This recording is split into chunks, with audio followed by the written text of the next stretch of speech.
Hi, this video will go through 10 non-case study questions from Unit 2.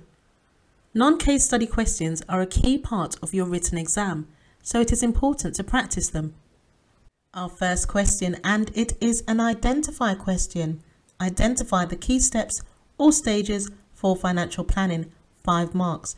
Now, if you're not sure how to attempt the identify questions and maximize marks, then do check out this video. I will put the link to it in the description box. You can pause the video now and attempt the question if you'd like. Identify the key steps or stages for financial planning. So here are some of the key steps. Decide on the aspirations you really want to achieve. Establish realistic timescales. Establish priorities. Audit the resources currently available. Document the plan. So these are some of the stages for financial planning. You might have put implement the plan, review progress. Those are also some of the key steps or stages for financial planning.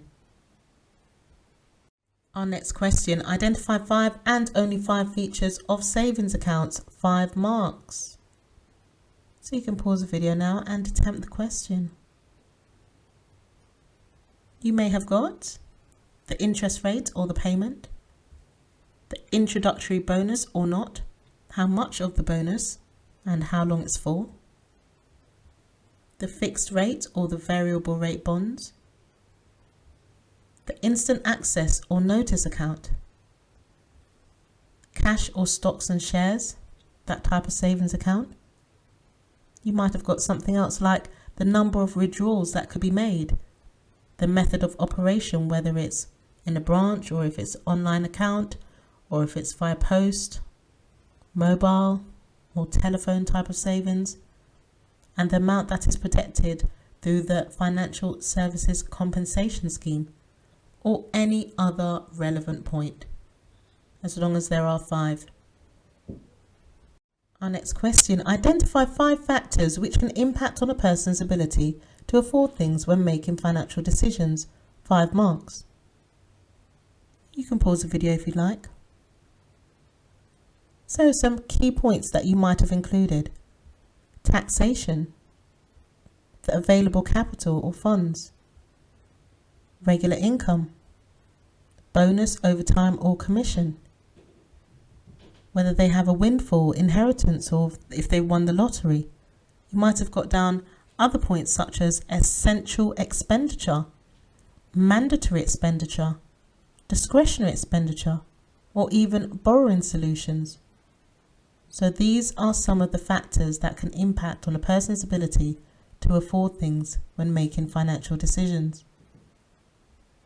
Onto a describe question. Describe how budgeting can play a key role in achieving a person's aspiration to buy a car, 5 marks. Now, if you're not familiar with how to attempt and maximize marks with those describe questions, then do check out the link in the description box. Now, for the describe questions, what we're looking for here is a detailed explanation of the main features of something and how and why it happens. Let's take a look. For the describe questions, you need to write 2 or more relevant factors and give a good description and provide a full response to the question. So you can pause the video now and attempt it. Points that you might have included is how budgeting can play a key role in achieving a person's aspiration to buy a car.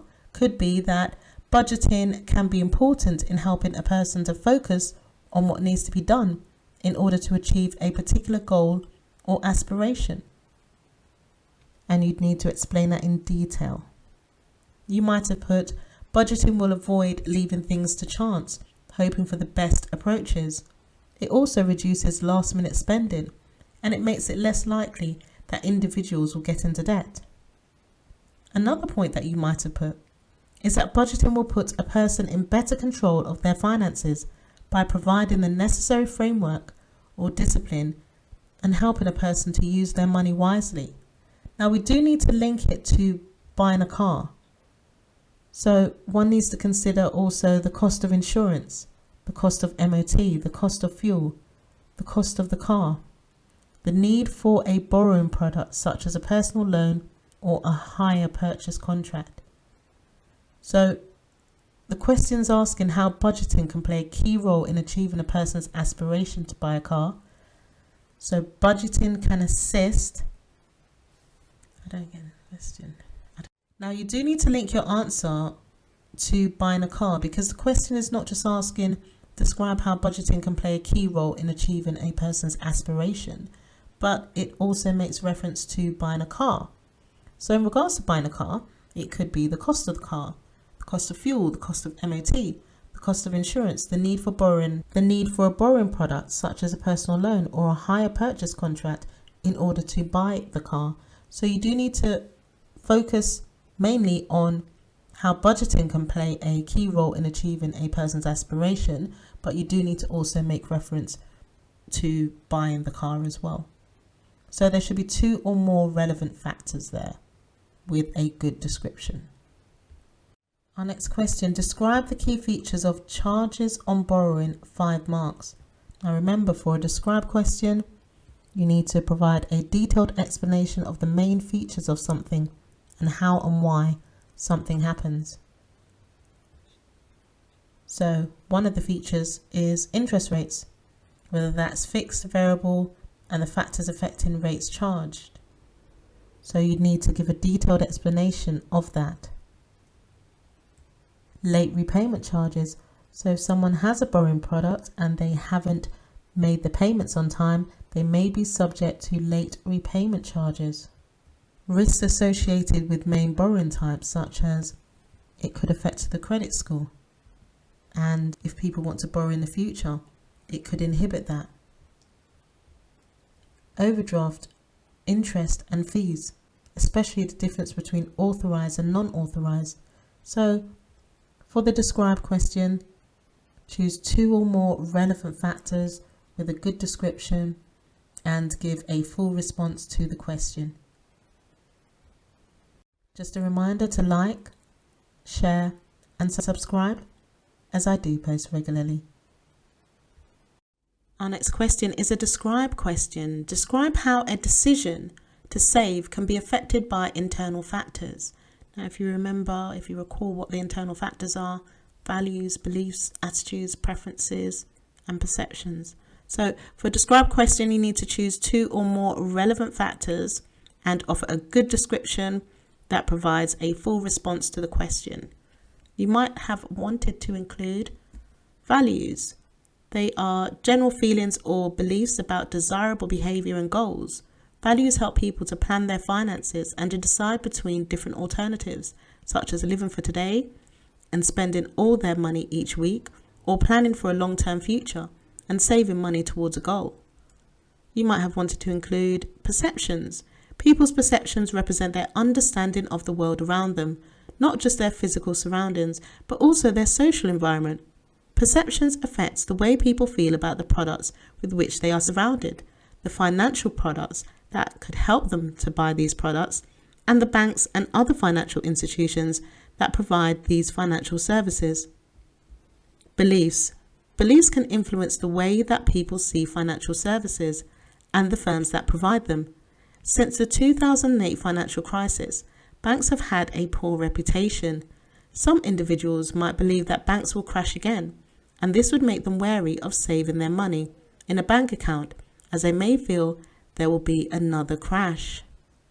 So 2 or more relevant factors, and you need to offer a good description that provides a full response to the question.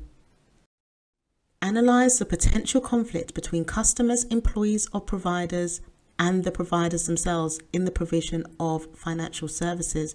Now, for your analyze question, when you see the command word analyze, you know you need to break the issue into parts. So you've got to look at it in detail.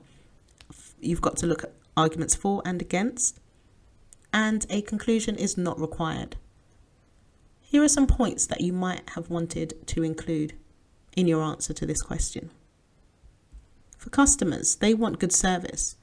They want provision of a choice of appropriate products and services, and they may want to build up trust, confidence, and loyalty. For employees, they want good working conditions. They want attractive pay, hours, holiday entitlement, but that also drives up costs and affects interest rates. Employees also want discounts on products and services. Providers, they need to make profit. They want to retain and increase customers. They also want to retain and increase market share. Now, for your analyze question, remember you need to make a good attempt to analyze the potential conflict here between the various stakeholders in the banks and the building society. The answer should be well developed and there should be a good balance between the analysis of the various stakeholders. You really should practice these type of questions as well. Describe the possible consequences for a person who fails to keep up repayments on a mortgage. 5 marks. Here are some points that you might want to consider. The property could be repossessed by the financial services provider. They typically state, your home or property could be repossessed if you do not keep up repayments on your mortgage. Another point, there is the stress and upheaval of losing a home. Another point is that this would affect a person's credit history or their credit score, which may make it very difficult for a person to successfully apply for borrowing products in the future, such as a mortgage. Another point is the person will need to find somewhere else to live and pay moving expenses to move there. So remember, for a describe question, you would choose 2 or more and develop those points. Analyze the advantages and disadvantages to consumers of using a mortgage advisor from a major building society to help them choose an appropriate mortgage. And if you do want to see an example of an analyzed question and answer, do check out this video. You can pause the video now and attempt the question. So let's start looking at the advantages first. To consumers of using a mortgage advisor from a major building society to help them choose an appropriate mortgage. The advisor would be trained and qualified to give advice. The knowledge would be current. They would understand the small print. They can be trusted because they are backed by a large organization. However, the disadvantages are they may be biased. They are likely to be tied to only discuss their own products. They may receive commission for certain products, and they might not have knowledge of the wider market. On to our 10-mark questions. A little bit of a tricky one, but we will talk through it. Analyze why the corporate social responsibility of providers goes further than required by law. Use examples to illustrate your answer. 10 marks. So you could start off by stating what CSR is. So it usually describes a company's commitment to carry out their business in an ethical way. It goes beyond the interests of its shareholders and senior management in order to benefit wider stakeholder groups. Now, an advantage of CSR is that it could add to the USP of the provider. So USP stands for unique selling point. Another advantage of CSR is that a well-worded and presented policy can attract customers looking for specific ethical actions by a financial services provider. However, CSR can distract from the main role of the business. A provider should concentrate on its main services of money transmission and not become distracted, one could argue, by undertaking other ethical activities. Another point is that some critics state that CSR is simply about creating a good image in order to cover up its less ethical policies. So don't forget that when you have an analyzed question, a conclusion isn't required. These are some points that you could include, but you do need to break the issue into parts and, provide the detail required for analytical questions such as this. Thank you for watching this video. The next 2 videos that will appear on the screen are what YouTube thinks that you should watch next.